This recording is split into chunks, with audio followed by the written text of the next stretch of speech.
Ah, yes, nothing is more satisfying than playing two really short games and cheating the fucking shit out of them to beat. Yeah, so this is Forgotten Worlds. It's actually probably the first shoot 'em up that I've played. Oh man, I mean I've played Gate of Thunder, I've played Lords of Thunder, played Sid Meets Terraforming. Not necessarily sure how long it's been, but I would definitely say that it has been quite a few years since I played a game like this, and gotta tell you, it ended up getting real monotonous real fast. Um, I liked how it had this little shop coming up and stuff, but again, like even if you didn't have cheats running, you would very quickly max out your firepower or your armor and stuff like that. I mean, I found myself without the ability to buy things, that is to say, useful things in the game, and I mean that just might be because of the cheats, but still, I mean that was my experience. So I mean, in my experience, the shop was kind of more of a hindrance and an annoyance than anything else. And these weird cutscenes, let me tell you, like when I first played this game, and even while I was playing the game as of this point, I thought that the two characters were talking to each other, where it's just like, "Did you find the guy?" And then the guy responds, "This time I'll get you for sure." Or him. I can't sure. I can't remember if he says him or you, but I don't know if they were talking to themselves, each other, or to the enemy characters or to the boss characters. I could never really figure that out because they had their quotes are kind of really awkward and disjointed. Like they don't really fit together as proper like responses to what was being asked of them. And then, it's like I didn't necessarily know how else you would. Oh, I guess, well, you can change direction while shooting and stuff like that. I guess maybe you could fire down at the heart and then dodge those rib cages, spikes coming out at you. But, yeah, no, I think that people tend to not like arcade ports of games when they're on the Turbo Duo. I have heard that people really dislike Altered Beast when it was ported to the TurboGrafx CD or PC Engine CD, and of course I think you need a special kind of system card to play that one.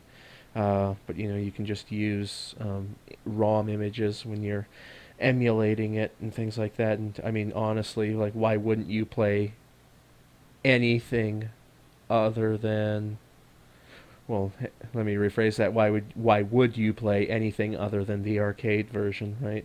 Because I mean that's going to be the best. So I mean this is an arcade port.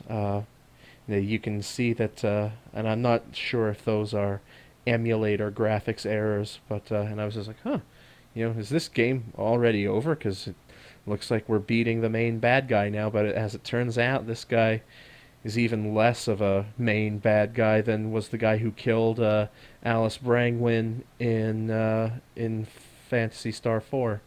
And I was just like, huh, this guy's hands are taking a good long while to destroy. But and I don't even know who the hell this guy is supposed to be. Like, you were fighting Raw at one point. You were fighting like the Dust Dragon, whatever that could be. I don't know why they decided to go um,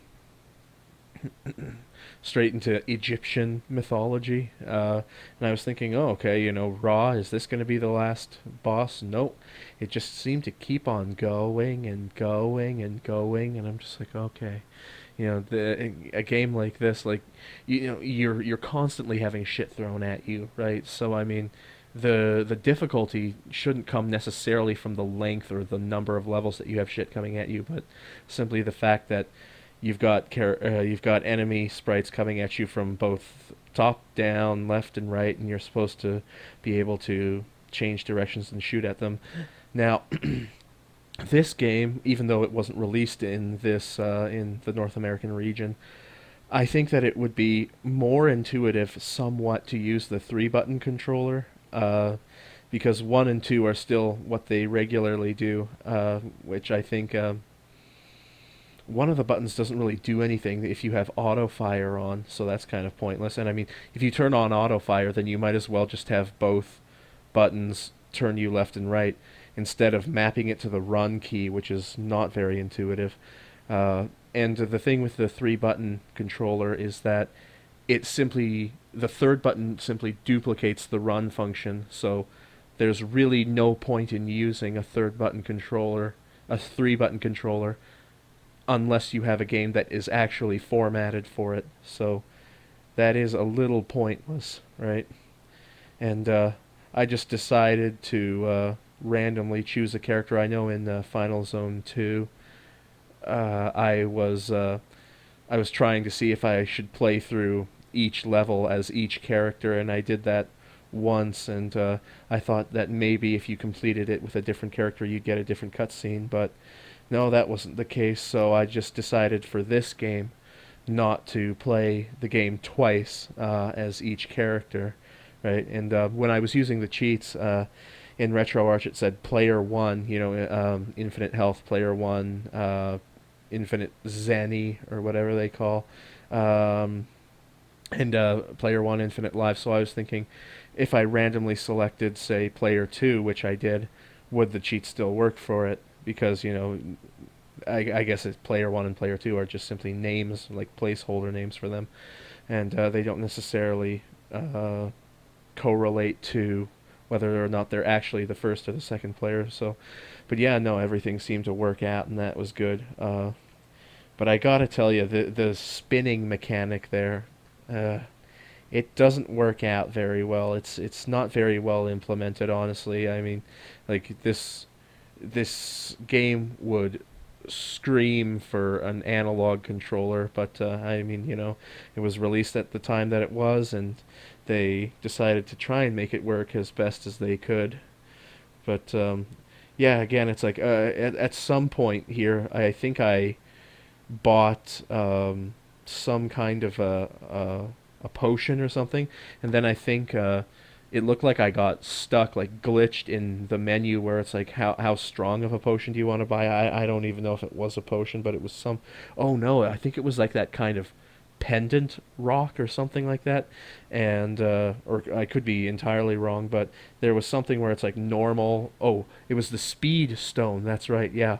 So normal, fast speed, and high speed, and I thought that I had glitched the game because I was just like, I don't seem to be able to get out of this menu there, and I don't know what happened. Oh, is this it? Yeah, I think this is it right here, and I'm like, what the shit?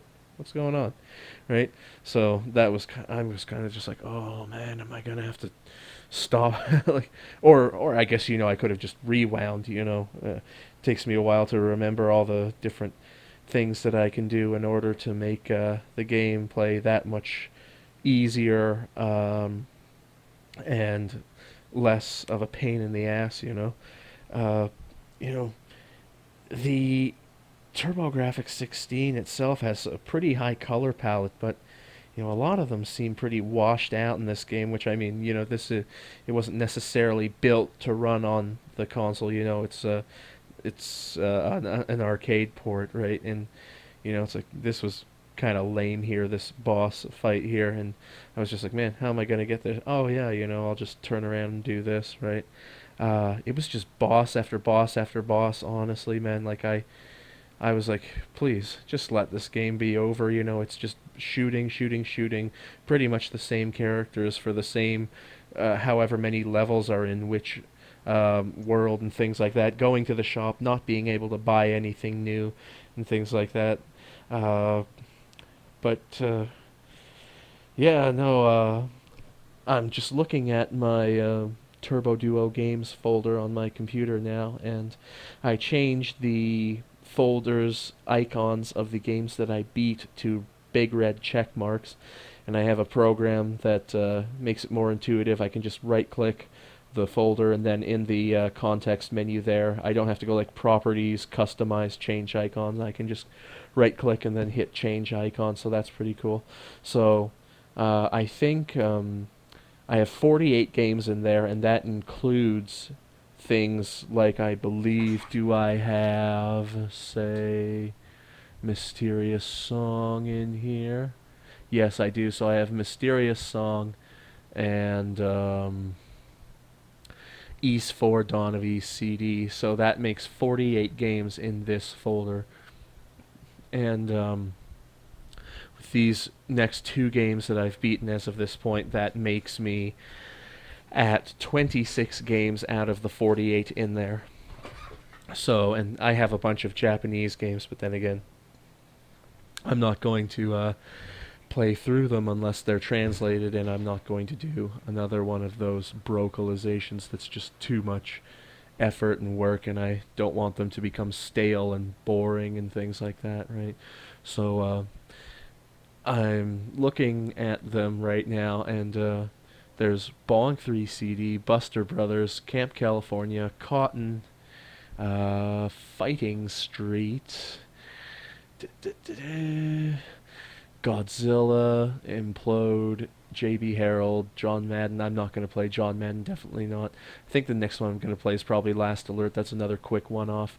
Then there's a Lords of the Rising Sun CD. I can never wrap my head around strategic games like that. So then there's Meteor Blaster DX. That's an indie game, so I'm not going to consider it anything worthwhile. Even though Mysterious Song was an indie game, but then again, it was a role-playing game on the comparatively RPG-starved North American market. Might and Magic 3, as I said, I would need a mouse and keyboard, and I don't want to get involved in something that in-depth nowadays. Monster Lair could be a quick one-off, so is Riot Zone. You know, it'd be neat to play the Sherlock Holmes ones, but again, those are probably going to be bigger undertakings, lots of FMVs, lots of reading and stuff like that. I am entirely illiterate, so that won't work out. So we've got Simearth CD there. That's not really a game that you can beat. Splash Lake, not really interested. Super Air Zonk, and then the Addams Family and Vastiel. So that's what I'm looking at there, and I'm not going to play every single one of those games, but I'm going to see how many I can do, and then I'll move on to, if you can say, quote-unquote, greener pastures, depending on the color bit rate of the system that I've been playing. So here we are, we're heading to the end of it, and is it going to make me go past it? Well, I'll just say, here's Forgotten Worlds, these are my ideas on it, and thank you very much. Skwatter out. Peace.